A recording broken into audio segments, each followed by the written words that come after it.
পাহাড়ে আসবেন, এই রকম মেঘের মধ্যে ঘুরে বেড়াবেন, থাকবেন, এইরকম মেঘের মধ্যে এক্সপিরিয়েন্স নিয়ে তারপর যাবেন। আর এই মেঘ দেখতে গেলে অবশ্যই বর্ষাকালে আসতে হচ্ছে। বর্ষাকালে আসতে গেলে আবার আরেক ঝামেলা আছে, রাস্তায় কাদা হবে। রাস্তার কাদাটা একটু মেনে নিতে হবে, কারণ বৃষ্টি ছাড়া তো আর মেঘ হবে না। তো আলটিমেটলি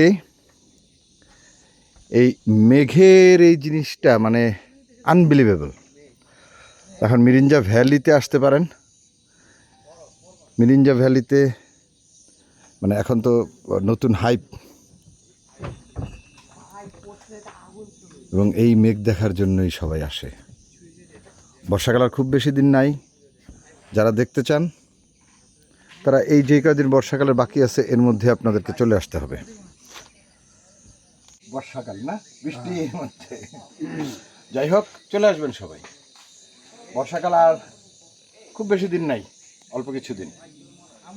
আর এই মেঘের মধ্যে থাকার এক্সপিরিয়েন্স আসলে অন্য কোনোভাবে সম্ভব না। এই যে চৌধুরী সাহেব আমার সাথে বসা, একজন শিকারী, এখানকার মানুষ। হাই,